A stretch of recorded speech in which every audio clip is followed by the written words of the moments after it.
hace unos años se dedica a la difusión de la obra y el pensamiento del padre Leonardo Castellani. En este caso, la conferencia va a versar, bueno, el título de la conferencia es Pensar la Patria. Básicamente el contenido es una reflexión sobre la historia argentina a la luz del pensamiento del padre Castellani. El padre publicó un artículo, por ese título, en 5 partes, en números sucesivos de la revista Gladios, que hoy va a sintetizar en una conferencia que se va a dividir por una cuestión práctica en 2 partes de 45 minutos y 10 intervalos.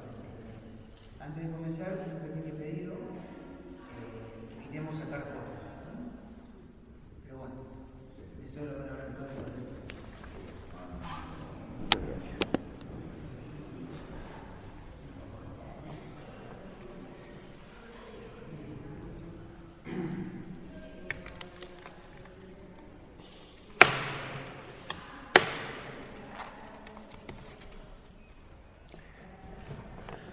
Lo que voy a dar fue publicado, creo que a partir del año 2006, 2007, en la revista Gladios.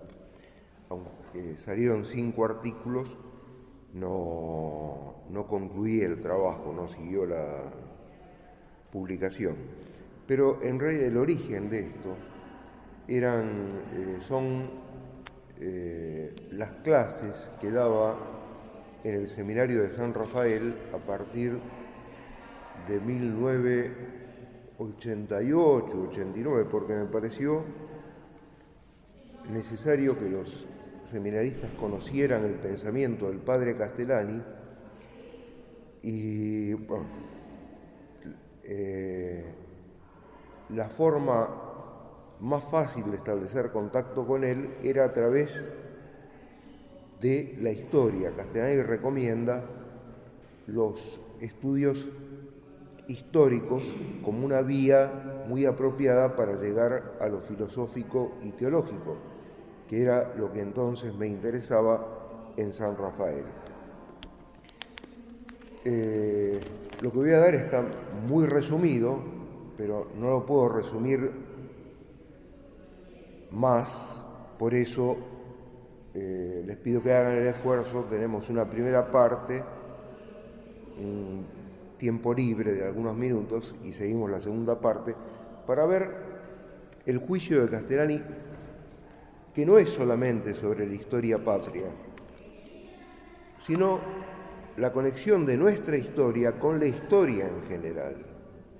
O sea, Castellani considera la historia según el plan de Dios. Bien, la historia busca conocer el sentido de los hechos cuyo autor es el hombre. Pero en el plano natural se encuentra con esta dificultad.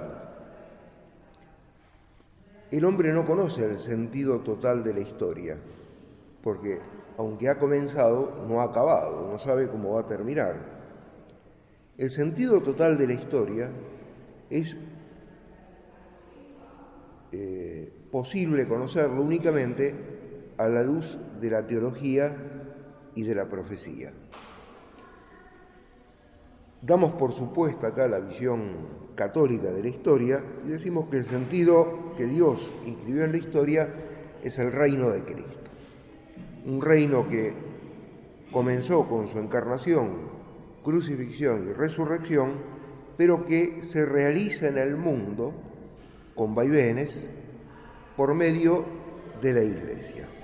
Por eso Castellani pudo escribir: la Iglesia es el sentido de la historia del mundo. No es una afirmación clerical, sino que mira a la Iglesia como encargada de difundir el misterio de Cristo, que recapitula toda la historia. La historia, incluso para aquellos que no tienen fe, es necesaria porque es propio del hombre acordarse y sacar provecho del pasado. Y entender la historia es mucho más urgente cuando no solamente el medio en que uno vive se desacuerda, sino que se malacuerda falseando la memoria colectiva. Este país, con razón, ha sido llamado el país de los que no tienen memoria, pero no es que los argentinos espontáneamente renuncien a conocer el pasado, sino que hay toda una campaña para ocultar el verdadero pasado de la nación e incluso alterar la verdadera jerarquía de los personajes. Los liberales que tienen en sus manos la historia oficial, tienen muy en claro que quien controla el pasado controla el presente. Y quien se equivoca en historia termina equivocándose en política. Es natural, es como si uno no hubiese aprendido nada de todo lo que ha vivido. Lo más probable es que la próxima decisión que tome sea errónea. ¿Por qué? Y porque, es decir, no ha sabido aprovechar el pasado como experiencia. De ahí la urgencia de hacer luz sobre nuestra historia, conocer las raíces de nuestra patria, las fuerzas que han estado en juego para llevarla a la actual situación y las posibles salidas. Castellani, ya en el año 44, escribía: la inteligencia argentina tiene hoy una tarea y un deber sacro, que es pensar la patria. Las dos tareas más urgentes de la inteligencia argentina son pensar la fe, en lo sobrenatural, y pensar la patria. La Argentina ha tenido buenos historiadores y una cantidad de historiadores malos, que son los que presenta la historia oficial, pero aún los buenos historiadores se han mostrado impotentes para darnos la historia espiritual de la patria, es decir, para explicar los fenómenos políticos y económicos a la luz de los fenómenos de las causas espirituales. O sea, porque las naciones, a semejanza de las personas, tienen alma, no es un alma personal el que tiene la nación, pero es siempre un espíritu el que rige los hechos políticos, los hechos económicos. Castellani dice: los fenómenos sociales tienen una causa tan determinada como un eclipse o un terremoto. El asunto es dar con esas causas espirituales y entender cómo juegan las fuerzas espirituales. Ahora, eso está en la obra de Castellani. Él no fue historiador, no escribió un libro de historia. Bueno, una vez escribió un manual y entonces daba unas síntesis muy breve de historia argentina, pero a lo largo de su obra es posible encontrar con una serie de juicios y desarrollos, y luego es posible hilvanarlos para dar como una especie de pensamiento de Castellani sobre nuestra historia y la historia. Ahora bien, como la Argentina se encuentra, y desde hace mucho tiempo se encuentra, en una situación difícil, urge interrogar a Castellani, ya que en él se da una inteligencia espiritual de la historia patria. Esto fue reconocido por un hombre eminente de la Iglesia argentina, un dominico, Fray Mario José Petit de Murat. En una oportunidad le dijo a un joven, quedó como tradición oral en Tucumán, dijo: Castellani es el único hombre universal que ha dado la Argentina. Es quien más profundamente ha visto la Argentina y es el único argentino cuya obra quedará. Bueno, esperemos que quede la Argentina y esperemos que haya otros argentinos cuya obra quede. No hay por qué restringirla a Castellani. Pero, de todas maneras, interesa esto, es quien más profundamente ha visto la Argentina. Es decir, su semejanza con Pereda, del cual él fue crítico literario, es notable. Pereda fue un escritor español que, a fuerza de hacerse particular, indagar en su terruño, se convirtió en un escritor universal. Y con Castellani sucede algo en parte semejante. Él tenía una visión universal por sus estudios universitarios europeos, pero fue siempre un apasionado de la Argentina y a fuerza de pensar sobre la Argentina, llega hoy, produjo obras que hoy son descubiertas, por ejemplo, en España. Ha trascendido las fronteras argentinas. Bien, pensar la patria. Hemos visto la necesidad de la historia y la urgencia de pensar la patria. ¿Qué entendemos por patria?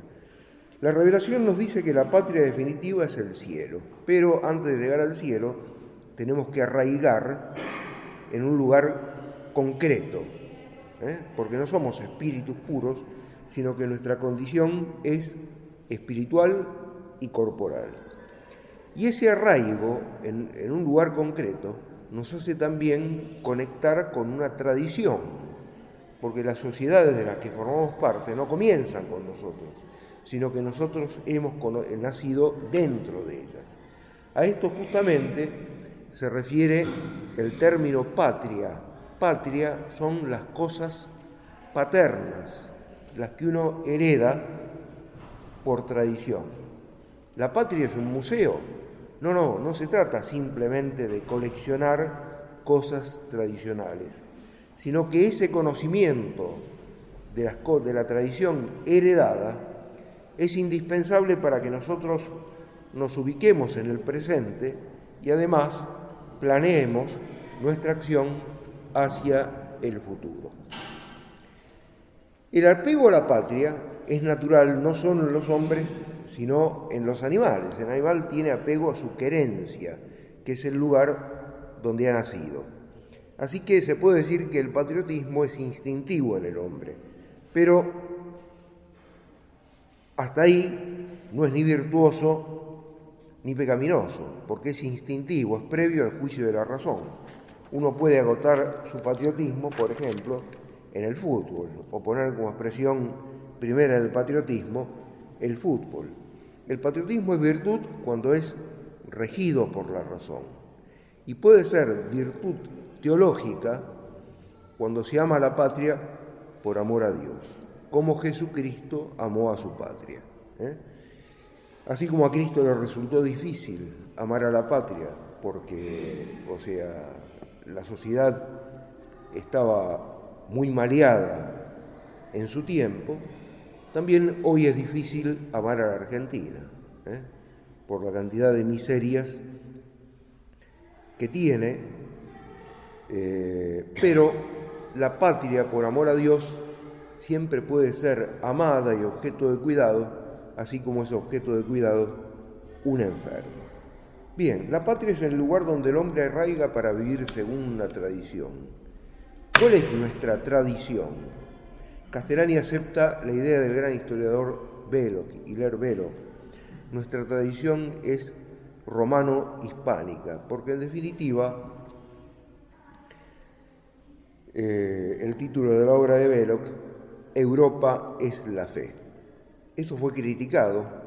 Nosotros recibimos una tradición que es sobre todo teológica, nos llega por medio de Europa, concretamente por medio de España, pero al decir que Europa es la fe, parecemos ignorar el valor universal del Evangelio.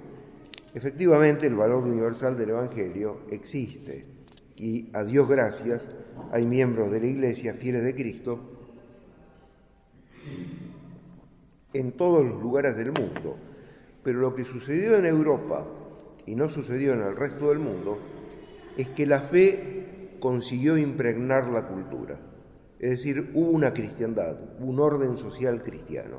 Eso se dio en Europa y por prolongación, hasta cierto punto, en América evangelizada por España y Portugal.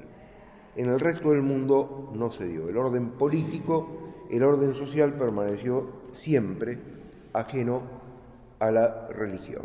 Era posible practicar la fe católica, pero el orden social permanecía ajeno a la religión. Bien, veamos esa civilización que fue la cuna de la cristiandad, o sea, providencialmente preparada, esto lo dice San Agustín y muchos otros en seguimiento de él, providencialmente preparada para recibir la fe. Roma, Grecia y Roma son el eje de la cultura del mundo, lo afirma Castellani en la introducción a San Agustín y nosotros. Pero lo notable es que Roma se constituye como sociedad a la sombra de sus dioses. O sea, la unidad fundamental de la sociedad romana era la familia, y la familia era concebida como una pequeña iglesia en la que el padre de familia, sacerdote, mantenía el culto de los antepasados. Eso era necesario para mantener viva la tradición. Esa conexión con la tradición, como dije, era entendida por los romanos como la fuerza que les permitía enfrentar las dificultades presentes y lanzarse hacia el futuro.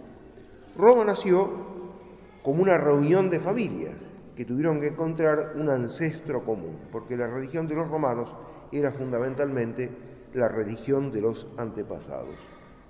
Cuando Roma empezó a extenderse, debió encontrar una religión común con los pueblos que se iban incorporando a sus dominios, que finalmente se convirtieron en un imperio. ¿Por qué una religión común? Porque así como es instintivo el patriotismo en el hombre, también es instintivo el rechazo del que no pertenece a la patria, el que habla otro idioma, el que nació en otra parte y el que tiene otra tradición, siempre es visto como extranjero por los que pertenecen a una comunidad.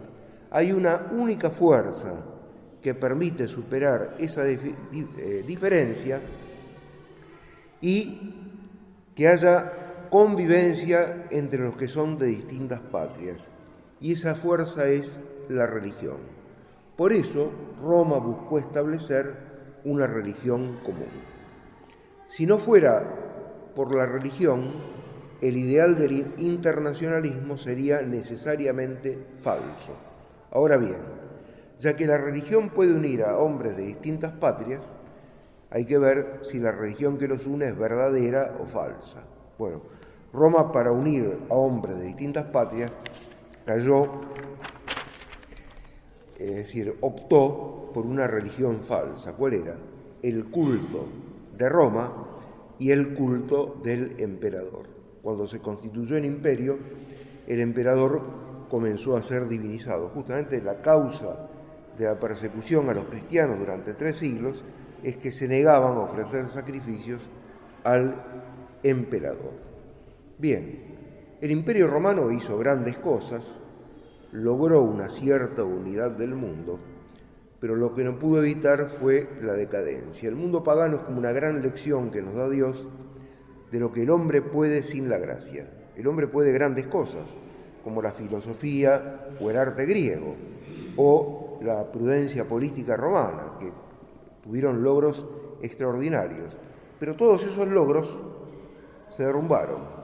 La filosofía terminó en la sofística, el escepticismo universal, y el imperio comenzó a degenerar, como se vio en la locura, la conducta extraviada de muchos emperadores, y sobre todo como se vio en la decadencia de la familia romana. Es curioso que aquella sociedad que había encontrado su fuerza fundamental en el culto familiar terminó transformando la familia, es decir, en algo semejante a lo que es en el mundo moderno, desgraciadamente para muchas personas. Bueno, cuando parecía que el imperio caía sin más, apareció un fenómeno extraño. ¿Cuál fue ese fenómeno? Grupos aislados de cristianos. A los romanos les llamaba la atención, estaban acostumbrados a religiones de todo tipo, pero esta les llamaba particularmente la atención porque decía, que Dios se había hecho hombre, que había sido crucificado como los criminales, que había resucitado. Pero en segundo lugar, se alarmaron cuando vieron que no podían incorporar esa religión al panteón romano. Roma había aceptado a los dioses de todos los pueblos sometidos. Si los cristianos hubiesen aceptado colocar a Cristo en el panteón romano, también Cristo hubiese podido ser reconocido como Dios. Pero claro, al colocar a Cristo en el panteón romano habrían tenido que sacrificar su granito de incienso en honor del César.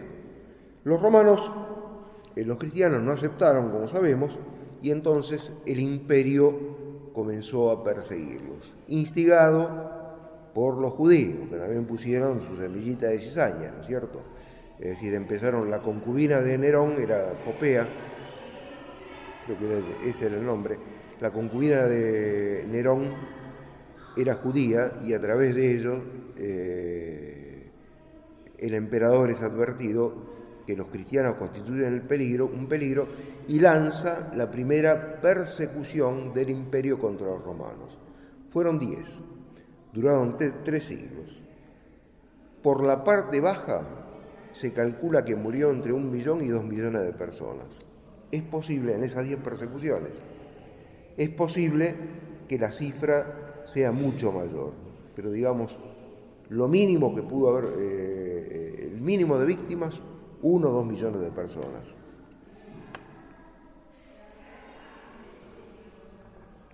Muchos fueron torturados, muchos perdieron todos sus bienes, etc. Pero resulta que la Iglesia salía fortalecida de las persecuciones. Entonces, cuando era urgente encontrar una fuerza en que apoyarse, porque la decadencia del imperio era imparable, Constantino concibió, hijo de Santa Helena, ¿no? También había recibido el influjo de su madre, concibió la idea de aliarse con la Iglesia. Y en el 313, por el Edicto de Milán, se proclama el cese de la persecución a la Iglesia.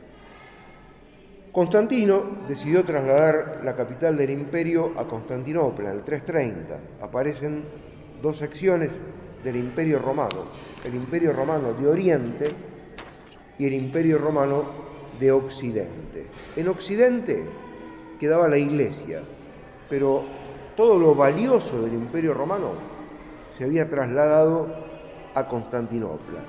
Pareció que Roma, la Roma histórica, quedaría hundida en la barbarie y que Constantinopla sería el lugar de un florecimiento nuevo. Sin embargo, Roma histórica sobrevivió, protegida por la Iglesia, y tanto que cuando la ciudad estuvo a punto de ser tomada por el bárbaro Atila, en el 451, San León Magno, Papa, dialogó con el jefe bárbaro y logró que se retirara. Sin embargo, en el 476 cayó el último emperador romano de Occidente, Rómulo Augustulo, y ahí quedó solamente la Iglesia. El único poder que quedaba en Roma fue la Iglesia. La Iglesia continuó con su tarea, primero, de enseñar la fe, pero luego de servir como pilar del orden social. Y efectivamente, es decir, un mínimo de orden se mantuvo. Comenzaron a aparecer entonces los personajes que constituyeron aquí y allá, un poco en todas partes, hasta donde se había extendido el imperio de Occidente, comenzaron a aparecer los miembros de una nobleza guerrera. ¿Por qué eran nobles? Eran nobles porque se diferenciaban del pueblo, se encargaban de la defensa del pueblo. O sea, eran tiempos expuestos a las invasiones. Roma cayó como consecuencia de la invasión bárbara.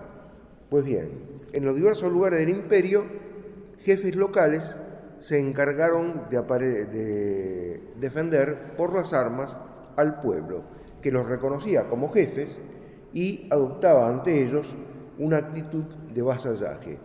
Le pagaban tributo, pero no era una simple explotación, porque cuando venían las invasiones bárbaras, se refugiaban todos en el castillo del señor.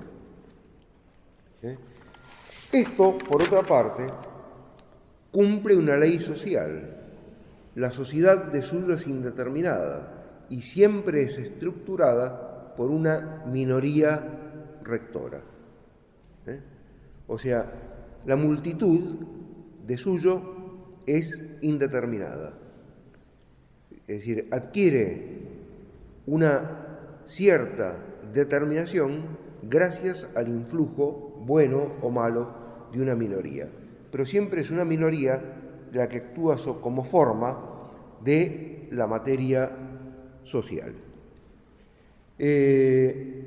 Esa nobleza cristiana no miró al pueblo como algo para explotar, o sea, no pretendió ser su sanguijuela, sino la cabeza, porque era cristiana, y en esto imitó a Cristo. Cristo a la vez fue noble como descendiente de los reyes judíos, como figura en la genealogía que nos da el Evangelio, pero también fue pueblo, porque Cristo fue un obrero. Cristo había sintetizado la figura del noble y la figura del pueblo. Bien, esas noblezas de los distintos lugares comenzaron a emparentarse, a establecer vínculos de sangre, pero sobre todo las unía, como dije antes, una fe común. Y entonces, centralizadas o unificadas en torno a 10 grandes centros, que fueron más o menos las 10 monarquías que podemos reconocer en Europa occidental y central, empezó a aparecer una especie de superestado, pero no como ahora se intenta realizar un superestado en la que aparece un poder político transnacional que domina a cada una de las naciones, sino una fuerza espiritual, que era la Iglesia, que influía en cada una de las naciones o reinos, pero que permanecían autónomos en su orden. La Iglesia no pretendía gobernar en lugar del rey o en lugar de los señores feudales. Simplemente daba una fe a la que adherían el rey, los señores feudales y el pueblo. Eso fue lo que permitió la unificación de Europa. Ese orden, en especie de orden supranacional, floreció a partir del siglo X, cuando Europa se libró de una tremenda crisis. Desde la caída del Imperio Romano hasta el siglo X son los años de las crisis, porque Europa estuvo sitiada por los 4 frentes. Del este venían los asiáticos, en el sur y por el oeste los musulmanes, que habían ocupado España y casi logran tomar Francia, y del norte los escandinavos, que llegaban a meterse profundamente por los ríos de Francia y asolaban el territorio. Bien, a partir del siglo X, controladas esas fuerzas invasoras, florece y tenemos el esplendor de la cristiandad, cuyo signo representativo es la catedral. Es un periodo de paz, de esplendor, de florecimiento de la teología y de la filosofía cristiana, de las artes.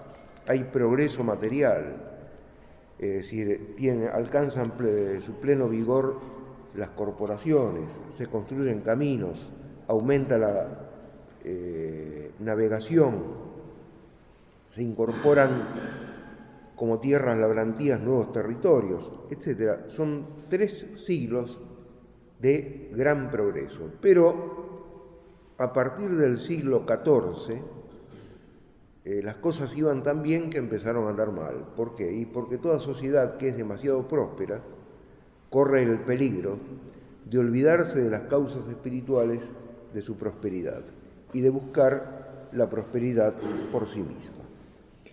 Hay un signo material y un signo espiritual, para no extendernos demasiado. El signo material de la crisis es la muerte negra.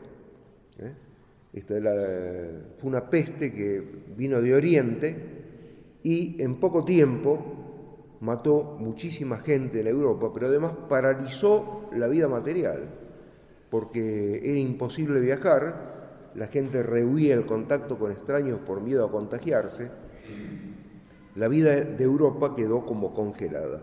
Y hay otro signo de la crisis que es de orden espiritual y se da en la Iglesia. Hasta entonces, la causa de la fortaleza mostrada por la Iglesia para resistir a los adversarios y a pesar de la resistencia progresar, había sido la dedicación de los pastores, del clero, pero principalmente de los pastores, ante todo la palabra de Dios y al culto. De ahí encontraban fuerzas espirituales para vencer las situaciones más difíciles. A partir del siglo XIV se produce un fenómeno extraño. Los obispos pasan a ser administradores y políticos. La teología y la filosofía decae y la espiritualidad queda reducida o restringida, sobre todo a miembros de congregaciones que se han apartado del mundo y consideran la espiritualidad como algo puramente interior, pero que los lleva a olvidarse del mundo, dejar el mundo librado a los apetitos de los grandes señores, sea eclesiásticos o sea civiles. Bueno, este cambio espiritual, sumado a la peste negra, que liquidó un tercio de la población europea en poco tiempo, explica un periodo de gran crisis. Esa crisis llevó a la Reforma. La Reforma sacudió a toda Europa, pero hubo una nación que se libró de la Reforma porque se había reformado antes de que estallara la Reforma hereje, la Reforma encabezada por Lutero. Esa nación fue España. La providencia actuó para que por medio de Isabel, la reina Isabel, y el cardenal Cisneros, la Iglesia española se reformara sin abandonar la fe. Y entonces, cuando el resto de Europa se debatía o bien en la herejía o en el intento de no ser copada por la herejía, como los países que se conservaron católicos, España, que ya se había reformado, se encontró libre para lanzarse una aventura que la llevó a unificar el mundo físico. Recuperó su territorio, el mismo año de la recuperación de su territorio que se van los musulmanes o quedan sometidos los musulmanes en España, se lanza a América y en la exploración del mundo, España es la primera nación, el viaje de Caboto, Sebastián Elcano, que circunnavega la Tierra. Se establece la unificación física del mundo y esa unificación se establece bajo el signo de la cruz. El auge español es mucho más importante que la decadencia, pero me veo obligado a dedicarle más tiempo a la decadencia española porque pesa decisivamente en nuestra historia. ¿Por qué pesa? Porque España llega a América y al poco tiempo se ve atacada por síntomas de decadencia y eso pasa a América y entonces juega también en nuestra historia. ¿Cuál es la causa de la decadencia española? España tiene un predominio desde que reconquista su territorio, 1493, hasta mediados del siglo XVII, 150 años. En 1643, la infantería española es vencida en Rocroi por los franceses, y eso se ve como la señal física de la decadencia. Pero esa decadencia ha empezado antes en lo espiritual. Castellani dice, la causa es religiosa. ¿Pero cómo? Si España no se hizo protestante. No se hizo protestante, pero la religión se ahuecó un poco, se hizo más exterior que verdadera, una religión de relumbrón. Bueno, analiza el testimonio en el que nos tendremos, que dan las artes, las letras, etc.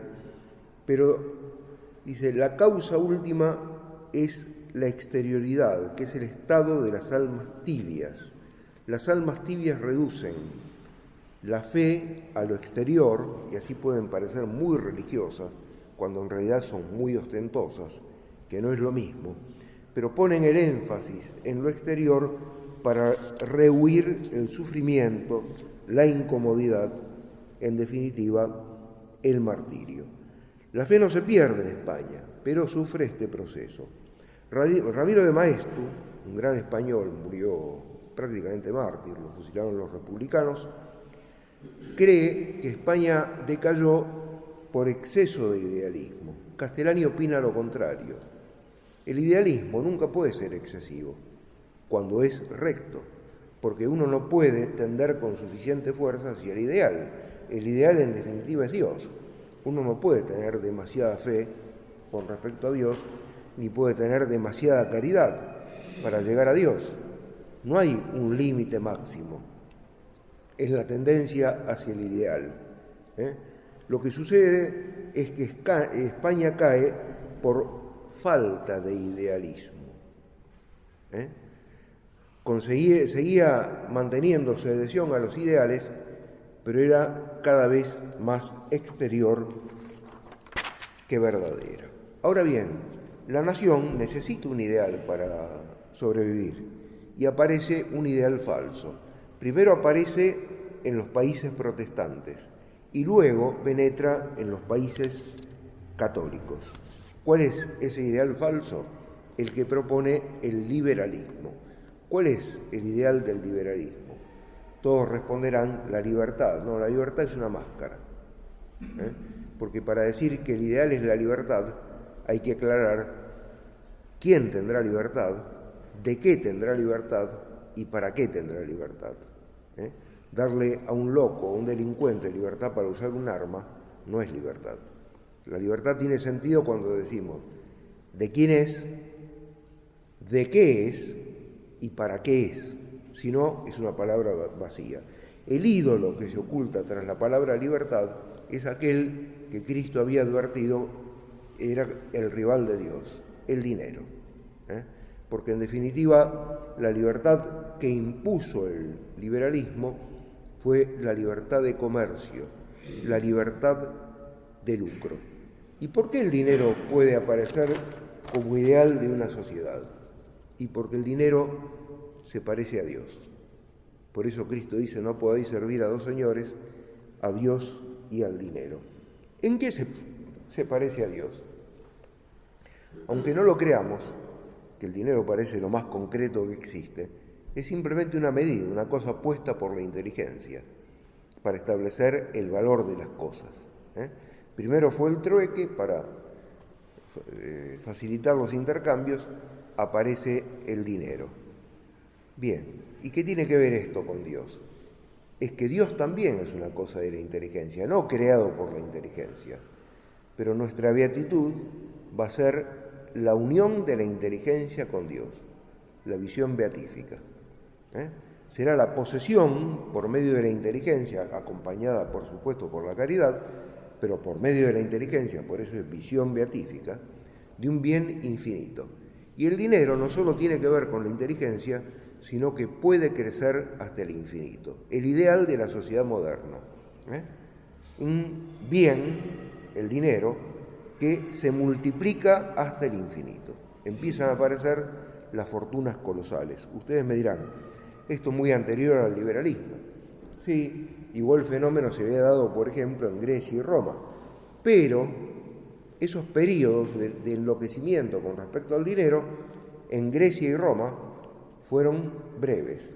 Pronto se agotaron. En cambio, el dinero como ideal de la sociedad consiste entre nosotros lleva por lo menos 7 siglos de existencia. La aparición del burgués como una persona cuya vida está polarizada por el dinero, en Occidente tiene por lo menos 7 siglos de existencia. Aparece en el siglo XIV. Ese es el fraude del liberalismo. Se presenta como un sistema político o económico arreligioso, prescindente en materia religiosa. Pero el hombre no puede ser prescindente en materia religiosa. Es religioso por naturaleza, por tener un espíritu. Busca un absoluto. Si no lo encuentra en Dios, lo encontrará en 1000 otras cosas. Desde hace 7 siglos, el hombre viene poniendo el infinito, el absoluto, en el dinero. Por eso el dinero controla al mundo. Nos lo había advertido Cristo. Y hay un hecho en el Antiguo Testamento que es muy sugestivo. Cuando Moisés recibe la ley de Dios en la montaña, abajo el pueblo está idolatrando. ¿A quién está idolatrando? Al becerro de oro. Y hay otro hecho en la vida de Cristo que es muy sugestivo. Es decir, Cristo fue manso, misericordioso, etc. Se le conoce un solo gesto de violencia, o dos, porque está repetida en el Evangelio. ¿Contra quién? Contra los mercaderes del templo, contra el dinero instalado en el lugar del verdadero Dios. Era para advertirnos de la realidad del peligro. Es lo que está sucediendo, primero en Occidente y luego en el resto del mundo, desde el siglo XVII. Bueno, la decadencia de España y de sus colonias hizo que España y sus colonias se vieran expuestas a esta nueva idolatría. Por eso, desde el principio, acá encontramos dos fuerzas espirituales jugando en los territorios españoles del Nuevo Mundo y también en España. Uno, el tradicional, que quiere prolongar la cristiandad, y el otro, que en nombre de la libertad, de acomodarse al nuevo tiempo, etc., en realidad quiere entregar la sociedad al poder del dinero. Eso se da en España y en todos los países hispánicos. Por eso, tanto España como el resto de los países hispánicos del Nuevo Mundo, en el siglo XIX o XX, tuvieron guerra civil. Y hasta el día de hoy, ese enfrentamiento interno no ha sido resuelto.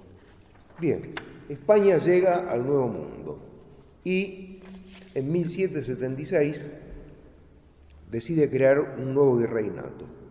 ¿Por qué?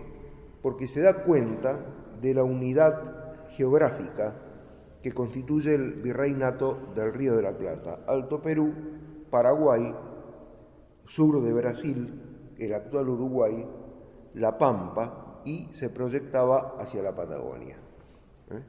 ¿Por qué creó ese nuevo virreinato? Porque se daba cuenta que estas tierras no podían ser gobernadas desde Lima, quedaba muy lejos. En segundo lugar, como dije, había una unidad geográfica que la convertía en una gran potencia. Y en tercer lugar, quería preparar unidades políticas fuertes para resistir lo que adivinaba como el peligro del norte. 1776 es el año de la independencia norteamericana. Y los españoles se dieron cuenta que a menos que fortalecieran políticamente sus dominios americanos, todo el continente americano quedaría bajo la égida, bajo el influjo determinante de esas colonias inglesas que se acababan de emancipar. Bien, el virreinato tenía 5 millones de kilómetros cuadrados, pero como dije, desde el principio empezaron a jugar acá fuerzas antagónicas, y por eso unos 90 años después de su creación, y cuando iban apenas 40 años de nuestra vida independiente, es decir, había sido reducido casi a la mitad, el conflicto entre dos espíritus que se da en estas tierras. Así llegamos al siglo XIX, Inglaterra se encontraba en una situación difícil porque había perdido las colonias norteamericanas y además, años después, sufrió el bloqueo continental que le impuso Napoleón. No podía vender, colocar sus productos en Europa. ¿En qué pensó Inglaterra? Y bueno, encontrar salida para sus productos, convirtiéndonos a nosotros en colonia comercial. Manda 2 expediciones que, como sabemos, fracasaron, pero terminó triunfando. ¿Por qué? Porque España misma, invadida por Napoleón, se vio obligada a pedirle ayuda a Inglaterra.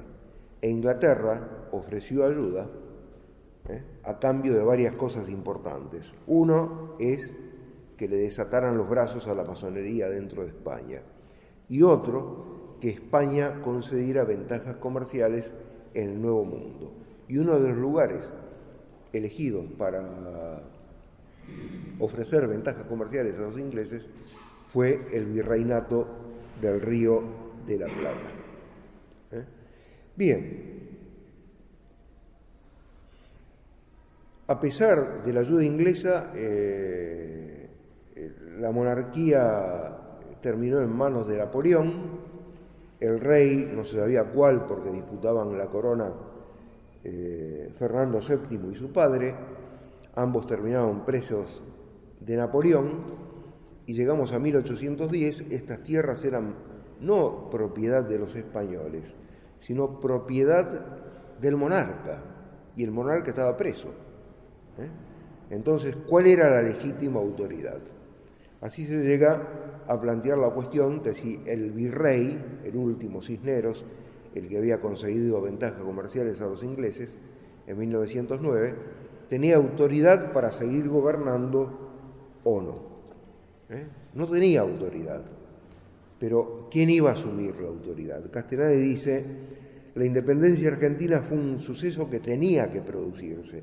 Así como se había producido la independencia norteamericana, España fortalecía sus dominios políticos en el Nuevo Mundo, pero sabía también que antes o después serían unidades políticas independientes. Su ideal sería conservarlas como parte de una gran federación de naciones hispánicas. Pero, de hecho, la Argentina en 1810 no era apta para gobernarse a sí misma, como lo prueban las guerras civiles en que inmediatamente cayó. Y por otra parte, España no era apta para seguir gobernándonos, porque había cometido una serie de errores desastrosos. Piensen en la cantidad de millones de kilómetros cuadrados que la mala diplomacia española le entregó al Brasil. Brasil hoy es la nación más extensa de América del Sur, gracias a todo lo que nos robó a nosotros. El sur de Brasil y parte del centro de Brasil, o sea, era territorio del virreinato del Río de la Plata, fue entregado por la diplomacia española. Y además el gran escándalo, en el siglo XVIII, la expulsión de los jesuitas. Los jesuitas habían trabajado muy bien en estas tierras, fueron expulsados. Eso provocó un gran escándalo. La victoria sobre los ingleses dieron a los criollos la conciencia de su poder, de su valía, que podían hacerse cargo de sus asuntos, pero se entusiasmaron, se ilusionaron demasiado. De hecho, el país no era apto para gobernarse, ni España era apta para seguir gobernándonos.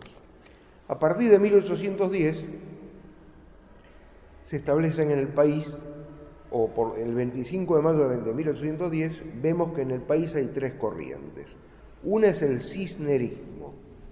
No cambiar nada, sigue el virrey representando al rey que, si está preso, algún día ha de volver a España. Mientras tanto, seguimos obedeciéndolo. El otro es el saavedrismo. No podemos seguir manteniendo al virrey porque no hay rey, y estas tierras pertenecen al rey, no al pueblo español, pero no debemos romper con la tradición hispánica. El saavedrismo viene a ser como el antecedente del federalismo. Y el otro es el morenismo. No solo debemos cortarnos de España, sino cortarnos de su tradición, porque Moreno era representante del movimiento liberal. No era solo cuestión ideológica, estaban también las cuestiones económicas. El tradicionalismo representaba más bien al interior, que eran, es decir, los que habían aprendido a vivir bajo un régimen económico tradicional. En cambio, el progresismo representado por Moreno expresaba más bien la mentalidad del mercader de puerto. Los jesuitas habían sido echados en el siglo XVIII en gran parte por influjo de los mercaderes de Montevideo, Buenos Aires, Santa Fe y Asunción. Les molestaba esos inmensos centros de producción que eran las colonias jesuíticas. A ellos les convenía el contacto con el mercader extranjero, porque entonces el producto, en lugar de ser fabricado en el país, era traído de afuera y ellos intervenían en ese comercio, se quedaban con una parte importante de la ganancia. O sea, no es solo una cuestión de ideología y de teología, porque hay una teología en el fondo del tradicionalismo y otra en el fondo del liberalismo, sino también que el hombre, espíritu y cuerpo, estaban también los intereses materiales. Eso planteó la lucha entre federales y unitarios. Bien, los representantes de los federales, los caudillos, los representantes de los unitarios, Rivadavia. Fue un hombre desastroso para el país. Aunque Mitre lo exalte como el más grande de los argentinos, fue un hombre que ya en vida se supo ganar el odio de cuantos lo trataron. Y murió fuera del país, es decir, y prácticamente nadie lo defendió. En breve, y pensando ya en terminar la primera parte, Rivadavia comete una serie de errores que son catastróficos. Primero, contrata el préstamo Baring Brothers. Era un préstamo de 1 millón de libras. En realidad, los ingleses nos dieron 20 y pico de miles de libras. El resto eran o descuentos, etcétera, o letras de cambio, que eran para los comerciantes ingleses y les permitían girar fondos a Inglaterra. O sea que era un préstamo de desbloqueo. Con la excusa de prestarnos 1 millón de libras, nos daban 26.000, algo así, y el resto era letra de cambio que permitía mandar dinero a Inglaterra. Ese préstamo se terminó de pagar en el siglo XX, y por las 26.000 libras que nos dieron los ingleses, hubo que pagar 23 millones de pesos fuertes, más de 23 millones, una cifra superior a los 23 millones de pesos fuertes. En segundo lugar, el préstamo quebró al gobierno, arruinó al gobierno. Ahora bien, el gobierno al poco tiempo estaba empeñado en la lucha por el Brasil, porque Brasil quería quedarse con la banda oriental. Los ejércitos argentinos triunfaron en los campos de batalla, pero resulta que no había dinero, porque se iba toda la plata en pagar intereses a los ingleses, para mantener el ejército, las provisiones, la caballada, etcétera, y así hubo que firmar con el Brasil una paz que terminó reconociendo la independencia del Uruguay. En tercer lugar, Rivadavia llevó a cabo la reforma eclesiástica. Eso también fue escandaloso y dejó a la Iglesia en manos del gobierno, porque privó a la Iglesia de sus bienes. De ahí en adelante, la Iglesia pasaba a depender de lo que el gobierno tuviera bien reconocerle cada tanto. Para tener contenta a la Iglesia, Rivadavia edificó la catedral, pero privó a la Iglesia de sus bienes, eliminó congregaciones religiosas, estableció el número máximo de religiosos, y lo peor signo de esa lucha espiritual de la que hablé antes es que Rivadavia en su reforma fue ayudado incluso por sacerdotes, malos sacerdotes, el clérigo masón Julián II Agüero, ¿no? Apóstata.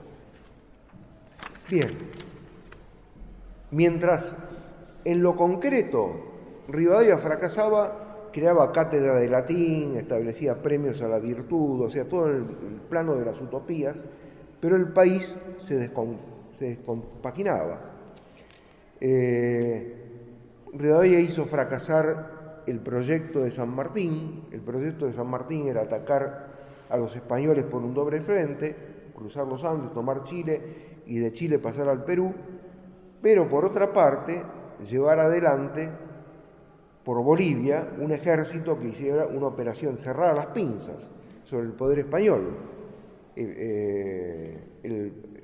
Lima se vería presionada desde el océano y por la retaguardia.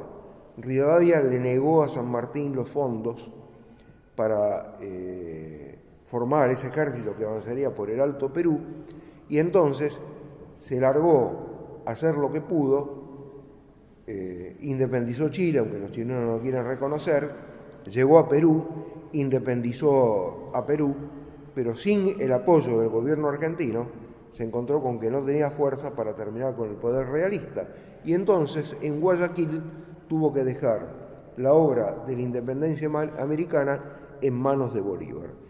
Si San Martín hubiese podido concluir su obra emancipadora, probablemente Bolivia y tal vez hasta el mismo Perú serían parte de lo que era el virreinato del Río de la Plata, porque en la Declaración de Independencia de 1816 se ve que es la independencia, habla de las provincias americanas, habla no con una mentalidad localista, no dice de la nación argentina ni del virreinato del Río de la Plata, sino que habla de las provincias americanas. Ese es el plan de San Martín, que influyó fuertemente para que declarásemos la independencia. Pero no pudo ser concretado por la mala voluntad de Rivadavia. Rivadavia, después de la derrota diplomática frente al Brasil, victoria militar pero derrota diplomática, se vio obligado a renunciar. Bien. En determinado momento llega Dorrego al gobierno, pero el ejército que viene del Brasil, trabajado por la masonería, la propaganda, cree que Dorrego es responsable de haber firmado esa paz vergonzosa con el Brasil. Se levanta Lavalle, toma el gobierno, fusila a Dorrego. Al año siguiente, Dorrego, Lavalle entiende que no puede gobernar y deja el gobierno. Y entonces, el gobierno, después de un breve lapso, cae, Lavalle sucedido por Viamonte, pero a partir del 6 de diciembre de 1829, el gobierno es entregado a Juan Manuel de Rosas, quien recibe las facultades extraordinarias. Creo que es hora de que hagamos un pequeño alto y trataré brevemente en lo que queda de dar el resto. Aunque no cite, porque la cita la haría muy larga, estoy dando el pensamiento del padre Castellani. Es decir, lo que digo está respaldado por textos del padre Castellani. Muy bien, hacemos 10 minutos ya.